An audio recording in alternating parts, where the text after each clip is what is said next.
안녕하세요. 여러분, 김현옥입니다. 새로운 해가 되었네요. 1월의 첫 주예요. 우리 올 새해를 맞이해서 여러분과 이렇게 만나게 됐는데, 오늘은 어떤 의미에서 보면 새로운 깨끗한 그릇으로 준비되기, 이런 것을 주제로 삼아서 우리 안에 남아있는 여러 가지 감정의 찌꺼기들, 또 용서하지 못했던 것들에 대해서 한번 생각해 보기로 해요. 용서라는 말을 이렇게 타인에게 권할 수 있기는 참 힘들다고 생각해요. 저는 마음에 상처 입고 울분과 분노에 가득 차 있는 여러 사람들을 만나죠.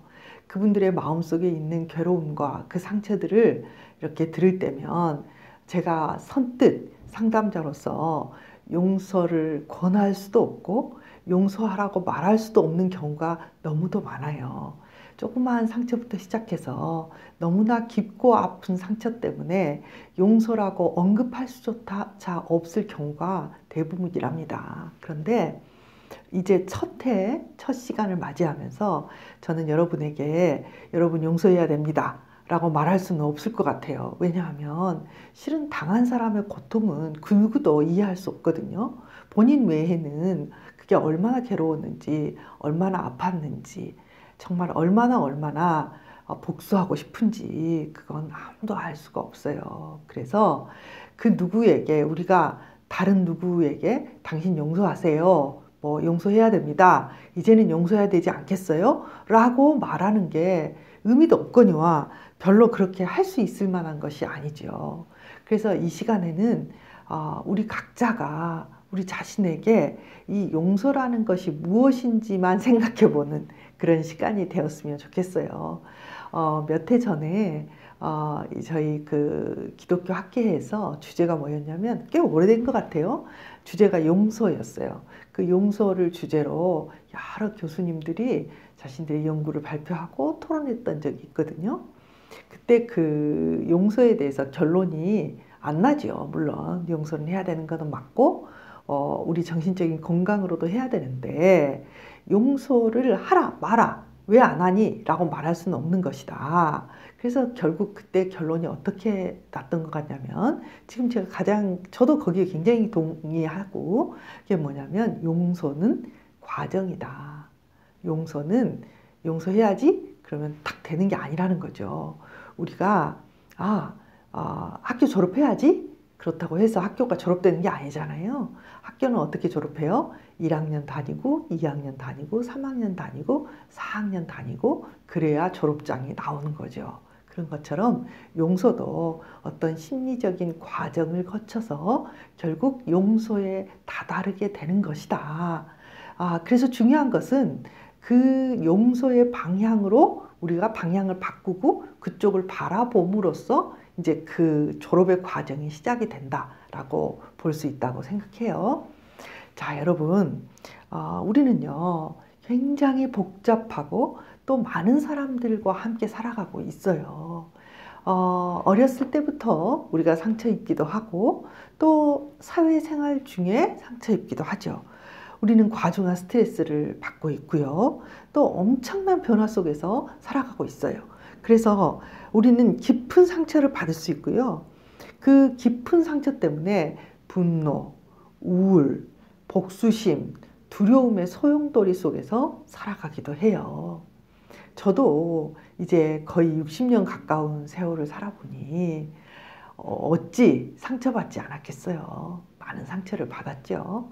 그래서 때로는 분노하고 우울해하고 화도 나고 복수하고 싶은 마음도 저도 있죠. 그런데 이런 속에서 이제 중요한 것은 뭐냐면은, 내가 복수심을 품거나 내가 화를 낸다고 해서 그 사람의 복수가 되면 좋은데, 실은 결국 그건 누가 짊어지고 가냐면, 그 복수심도 그 분노도 그 두려움도 내가 지고 가는 거예요. 내가. 그러니까 내게 이렇게 피해를 끼친 그 피해자는 별로 아무것도 줄 수가 없는데, 결국 그걸 누가 고스란히 안고 가냐면 내 자신이 안고 가는 거예요. 그래서 내 자신이 그 분노의 감옥에 갇혀버리죠. 그러니까 두 가지 방향이에요. 이 화가 나고 원한이 쌓이면 내가 힘이 있고 내가 파워가 이렇게 팍 분출할 수 있는 파워가 있고 그 상대방에게 이렇게 뭔가를 할 수 있다고 생각되는 사람들은 분노를 가져요. 분노를.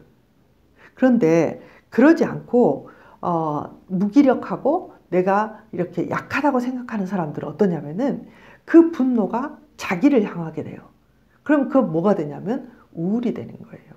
그러니까 이제 방향이 다르고 조금 다르지만 분노와 우울은 어쩌면 같은 것인지도 몰라요. 그래서 우울증이 깊은 사람들의 마음속에는 이 분노가 있다 이렇게 말을 하거든요.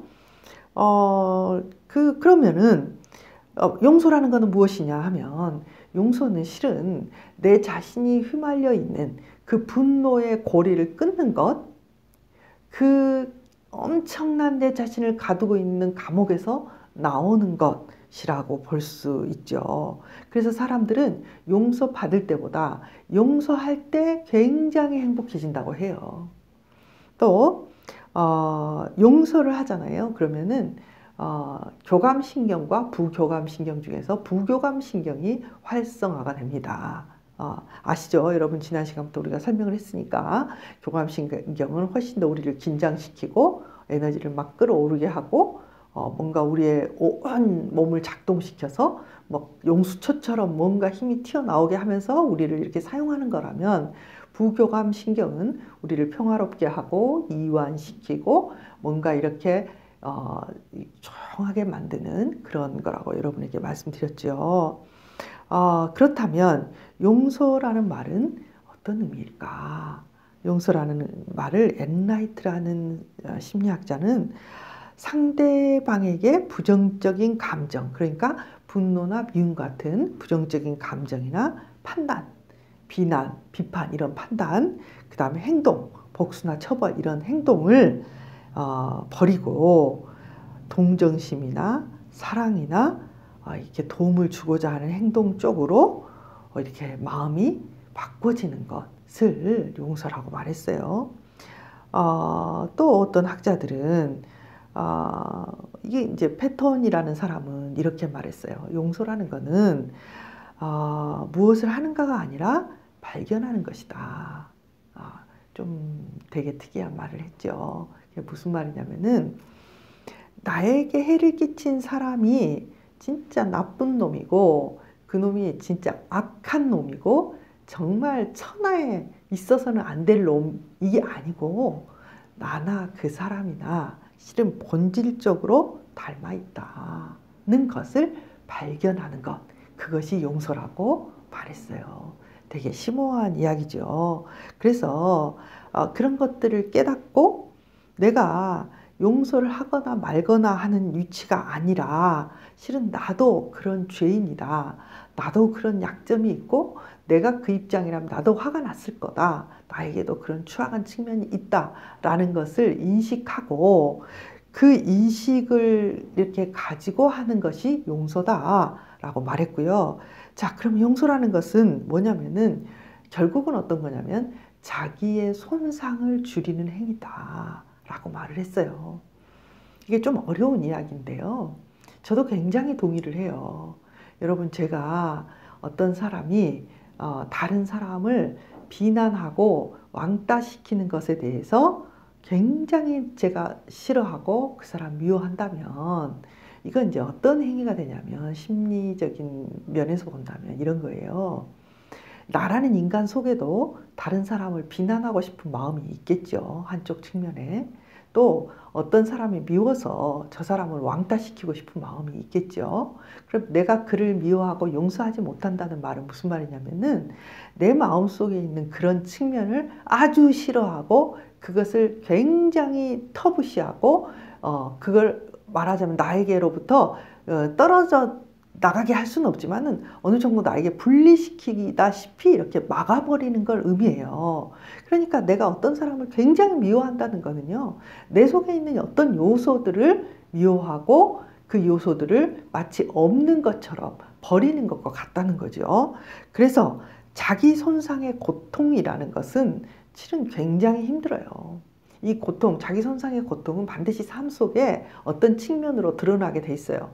예를 한번 들어볼까요? 자기 손상의 고통의 측면에서 보자면 우리는 어렸을 때 굉장히 어른이 빨리 된 사람들을 볼 수가 있어요. 그러니까 어린아이 같은 어떤 떼쓰고 뭔가 쾌락을 추구하고 자기 것을 고집부리고 이런 어린아이의 측면을 어렸을 때 버린 사람들, 그래서 이제 말도 잘 듣고 착한 아이고 어른같이 자란 사람들이 잘 자라요. 착한 아이로 엄마를 기쁘게 하는 좋은 학생으로 잘 자라죠. 그래서 아무 일이 없을 것 같지만은 이런 사람들이 자기 아이가 태어났을 때 그 아이의 어린아이 같은 면들과 상호작용하기가 되게 힘들어져요. 왜냐하면 자기로부터 그 자기를 떼어냈기 때문에. 실은 그 사람과 어린아이를 대할 수 있는 측면은요, 나의 어린아이 측면이 살아나서 그와 함께 대화하는 부분들이 많거든요.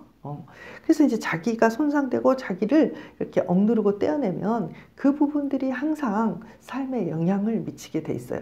용서라는 것은 자기 손상의 고통을 줄이는 행동적인 기법이다 라고 패턴이라는 사람들은 또 이야기를 했어요. 어때요, 여러분? 이 시간에 용서에 대해서 조금 생각을 해봤는데요.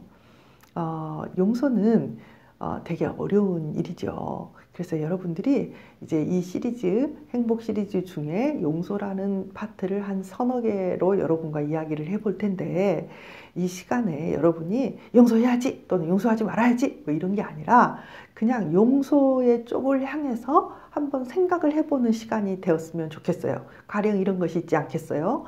첫째, 내가 용서하지 못하는 내 속의 상처는 무엇인가? 내 마음의 아픔은 무엇인가? 이런 것들을 좀 찾아보면 좋겠고, 내가 이것들을 용서를 하지 않는다가 아니라 그쪽을 향해서 내 자신을 좀 묵묵히 바라보는 작업들을 했으면 좋겠고요. 그리고 그런 속에서 내 자신이 그런 것들을 좀 깨달아가고 내 안에서 머무는 작업들이 되는 그런 시간이 되었으면 좋겠습니다.